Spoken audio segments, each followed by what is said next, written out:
New York City.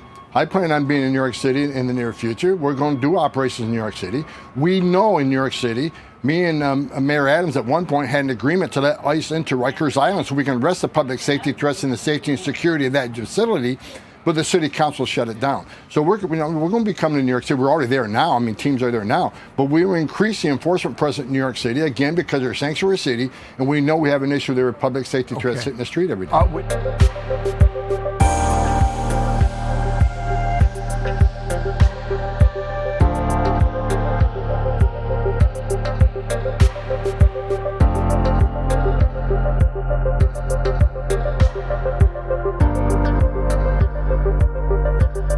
I think the president said last night, if the mayor of New York City wants to come and talk about making the streets safer, open up for discussion. I'm willing to meet with anybody. President Trump's willing to meet with anybody. But let's get together and work it together. We much rather work with these sanctuary cities than keep, putting our agents at extreme risk, going out in the community and arresting public safety treatment. They could have arrested them in the safety and security of a jail.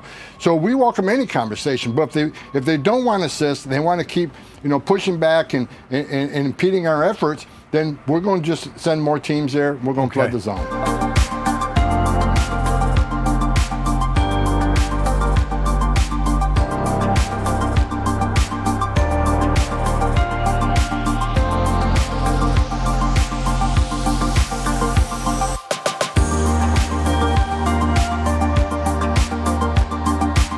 Now, before you go, there's already trouble among New York City Mayor-elect Zohran Mamdani's transition team with Hassan Chaudhary, who's reportedly the political director for the transition committee. It's been revealed he's been posting hate against Jews and Israel and even questioning gay rights. Now, these social media posts are from around 10 years ago, but they're pretty ugly. He used the word Jew as a slur. He praised former Iranian President Mahmoud Ahmadinejad, who infamously said Israel is a cancer which will be eliminated soon. I think we're seeing now this conflict coming to fruition between Mamdani's very woke supporter base and some of the Islamist supporter base.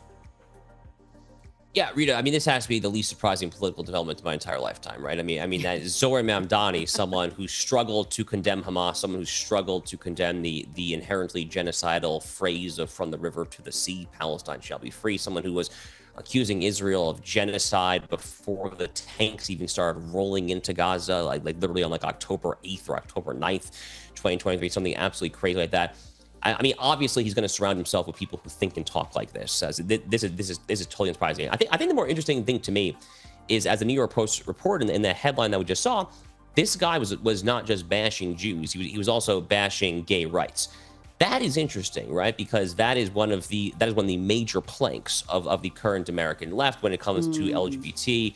Very much including transgenderism, but this actually gets to a broader point, Rita, that I've been making for many years now, which is that this whole absurd woke intersectional identity politics coalition, this notion of a coalition of aggrieved interests, as I call it there, it's inherently self-contradictory. If you're going to have someone who is sympathetic to radical Islam and Islamism or Sharia law, you're by definition not going to have someone who is sympathetic to feminism or LGBT rights there. Think about Linda Sarsour. She was the head of the Women's March back in 2017, the very early days of Trump administration. She also was a Sharia law apologist. Square that circle for me. With same thing with this guy, the Mamdani advisor. Square this circle for me where you're calling yourself a quote-unquote progressive champion. It literally just does not add up, and it all kind of underscores the intellectual dissonance and frankly just the intellectual vapidity and stupidity that is the modern American left.